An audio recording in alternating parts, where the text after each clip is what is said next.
그리고 플래닛 랩스라고 이번 주 37.56% 급등했고 오늘 하루만 26.48% 폭등했습니다. 엔비디아랑 손잡고 어닝도 뚫었습니다. 오늘 특징주에서 살펴보겠습니다. 안녕하세요. 이번 주 우주 뉴스와 소식들 로켓랩과 그 특징주들을 같이 한번 봐보겠습니다. 간단한 시향 정리하고 우주 섹터에 이번 주 있었던 빅 이슈 보고 로켓랩의 84번째 발사 성공과 헤이스트 극초음속 계약과 유상증자 보고 특징주들 알아보도록 하고 다음 주 체크포인트 보면서 마무리하도록 하겠습니다. 지금은 금요일 장 마감한 3월 21일입니다. 미국 증시는 유가가 22년 이후 최고치를 기록하고 채권 수익률이 상승하는 한편 이란 전쟁 우려 속에 연준의 금리 인하 기대감이 사라지면서 4주 연속 하락세를 보이고 있습니다. 오늘 S&P는 1.51%, 나스닥은 2%, 다우는 0.96%, 러셀 2000은 가장 큰 폭의 하락인 2.18%가 하락했습니다. 이란 전쟁은 4주째인데 지금 끝날 기미가 보일 듯 말 듯 보일 듯 말 듯 이러고 있습니다. 이제 장 끝나고 막판에 팡 튀어 올랐는데 그게 이제 트럼프가 전쟁에서 군사 관련된 거를 축소할 거다. 호르무즈 해협은 니들이 알아서 해라. 이런 식으로 메시지를 아리까리하게 던져놨거든요. 그래서 비트코인이 반등하고 지수들도 좀 반등하면서 시장이 끝나버렸습니다. 이제 장 마감하고서 좀 지난 다음에 나온 뉴스예요. 이제 미국은 호르무즈 해협을 거의 이용하지 않기 때문에 지금 가장 많이 이용하고 있는 한국, 중국, 일본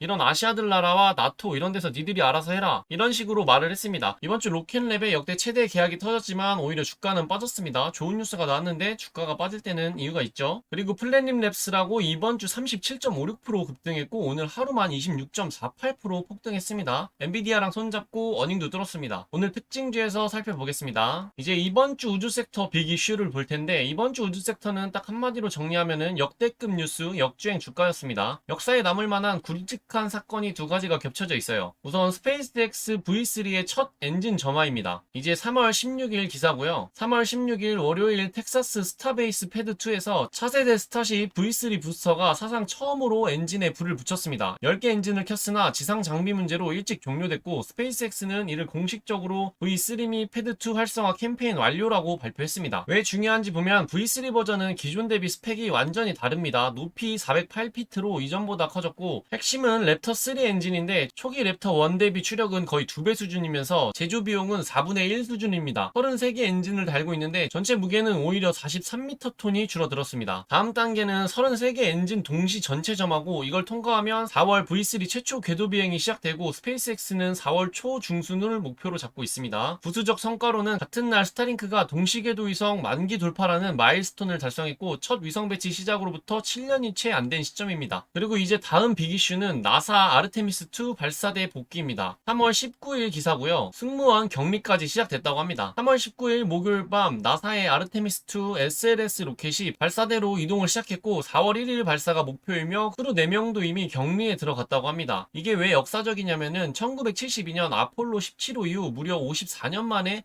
인간이 달 근처를 비행하는 첫 번째 유인 미션입니다. 탑승 크루는 나사 우주비행사 3명과 캐나다 우주비행사 1명 총 4명입니다. 이 롤아웃 과정도 순탄치 않았는데 원래 3월 19일 예정이었으나 비행 종단 시스템 전기 하네스 문제가 발생되어 하루 밀릴 뻔했습니다. 근데 다행히 빠른 마무리로 19일 저녁에 진행됐다고 합니다. 이렇게 웅장한 뉴스들이 쏟아졌는데 이번 주 우주 관련 주식들이 전반적으로 눌렸습니다. 그 이유는 크게 두 가지인데 매크로 환경에서 시장 자금이 성장주와 리스크 자산에서 안전 자산으로 빠지는 흐름이 있어요. 아직 적자 상태인 우주주들이 가장 먼저 타격을 입었다고 보고 있습니다. 근데 이런 뉴스들로 인해서 주가가 우주주들이 좋았어요. 근데 좋았는데 이제 이란 이슈랑 로켓랩의 10억 달러 신주 발행 유상증자가 있었습니다. 그래서 섹터 전반의 분위기를 좀 끌어내려 버렸어요. 그래서 이런 매크로적 환경이나 지정학적 이슈 이런 주식시장 전체적인 악재와 로켓랩 개별적 악재가 좀 맞물렸습니다. 그 와중에 3월 21일 오늘 새벽에 로켓랩은 84번째 발사에 성공했습니다. 로켓랩이 뉴질랜드 발사장에서 8days a week 미션을 성공적으로 완수했고 상세 내용으로 일본 신스펙티브의 8번째 ASR 위성을 573km 저궤도에 안착시켰고 이로써 일렉트론 로켓은 총 84번째 발사 성공을 기록했고 신스펙티브 대상 100% 성공률을 유지하게 됐습니다. 시사점으로는 폭락장과 이란 전쟁 4주째라는 악조건 속에서도 로켓은 예정대로 떴고 시장 변동성과 무관하게 실제 비즈니스는 차질 없이 돌아가고 있다는 증거라고 볼 수 있습니다. 본질에는 문제가 없다라는 소리죠. 이런 지정학적 이슈랑 매크로적인 요소로 폭락장이 지속되고 있는 공포장인데, 이런 시장의 분위기와는 상관없이 이런 본질, 로켓랩이 해야 될 일은 잘 해나가고 있다는 소리입니다. 그리고 3월 18일 로켓랩은 역대 최대 규모의 헤이스트 계약이 있었습니다. 로켓랩은 역대 최대 규모의 단일 발사 계약을 발표했는데, 미국 국방부의 4년간 총 20회의 극초음속 시험 비행을 수행하며 계약 규모는 1억 9천만 달러에 달합니다. 이 계약으로 총 수주 잔고는 20억 달러를 돌파했고, 발사 대기 물량도 70개 이상으로 늘어났습니다. 같은 날 클리어 스트리트는 목표가 88불로 신규 커버리지를 시작했습니다. 주가 하락 원인으로는 호재에도 불구하고 같은 날 발표된 10억 달러 규모의 신주 발행 공시가 발목을 잡았습니다. 이날 아시죠? 로켓랩이 거의 10%인가? 상승했다가 장 끝나고 나서 갑자기 ATM 이 10억 달러 규모의 유상 증자가 발표되면서 그 상승분을 다 토해냈죠. 토해내고 하락했는데, 그 다음날 이제 이 계약이 발표되면서 어느 정도 반등은 해줬지만, 아무래도 규모의 차이가 있어서 그런지, 아니면 요즘 시장 분위기도 안 좋고 지금 많은 기업들이 자꾸 이 유상 증자 이슈를 계속 던지고 있거든요. 그래서 그 분위기에 편승해서 주가 흐름이 굉장히 한번 꺾여서 좋지 못해요. 이 계약이 터졌음에도 반등하지 못하고 오늘도 많은 하락을 했습니다. 그래서 주주가치 희석 우려와 FOMC 여파까지 겹치면서 성장주 전반과 함께 하락을 했습니다. 그럼 이제 이번 주 특징주 볼 텐데, 플래닛랩스 이번 주 섹터 MVP라고 보시면 됩니다. 이란 전쟁 장기화에 따른 정찰 감시 위성 수요 폭증과 엔비디아 AI 파트너십이 강력한 연결고리가 됐습니다. 실적도 예상치보다 굉장히 높게 비트를 했고요. 이슈로는 엔비디아와 위성 이미지 전용 AI 엔진 개발 파트너십을 체결하면서 하루 만에 25.59% 급등을 했습니다. 이번 주 시장이 그렇게 안 좋았음에도 주간으로 36%, 37% 상승을 했습니다. 굉장히 폭등을 한 거죠. 지금 장도 안 좋은데 이 정도면, 장이 좋았으면 어땠을지 진짜 좀 무섭긴 하네요. 이제 플래닛랩스는 국방위성 데이터 수요가 지속적으로 확대되는지 지켜보면서 모니터링하고 추적해야 되는 주식이라고 생각합니다. 지금 차트 보시면 거의 우상향이 미쳤죠. 이렇게 올라오다가 여기서 이제 팍 튀어 올라서 지금 여기 있습니다. 지금까지 뭐 조정다운 조정이 거의 없이 조금 잘 뛰어 오른 주식이라고 볼 수 있어요.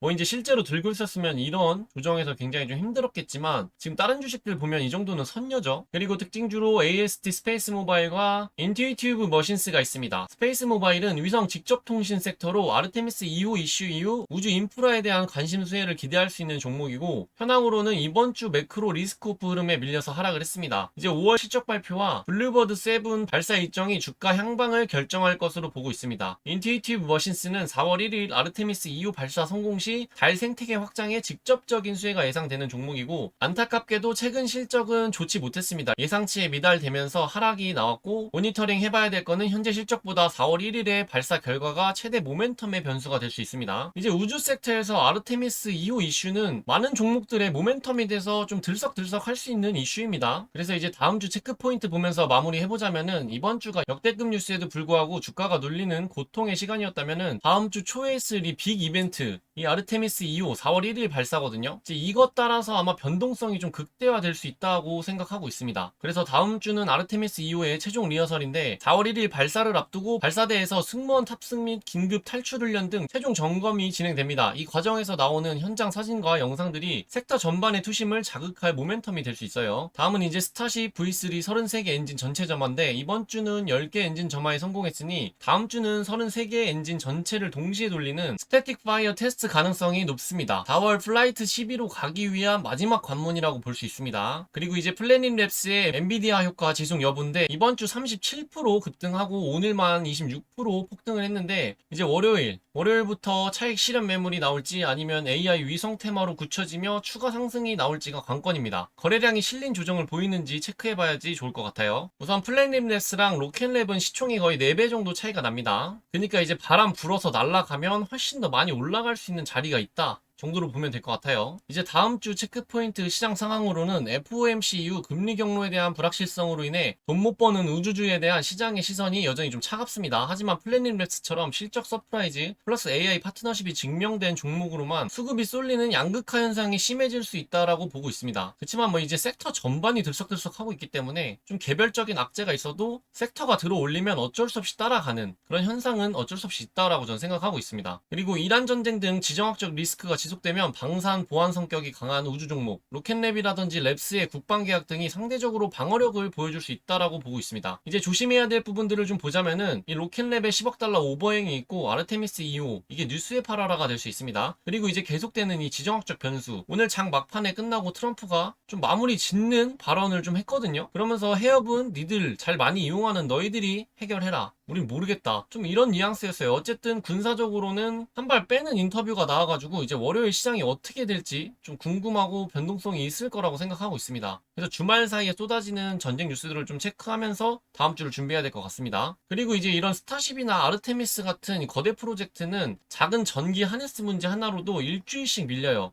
그래서 이런 사소한 연기, 이런 뉴스가 좀 현재 예민한 시장 상황에서는 투매의 빌미가 될 수도 있습니다. 그래서 이제 다음 주 봐야 될 체크 포인트 모두 확인해 봤고요. 오늘 영상은 여기까지고요. 우주 섹터 투자자시라면 구독과 좋아요, 댓글 많이 부탁드리겠습니다. 감사합니다.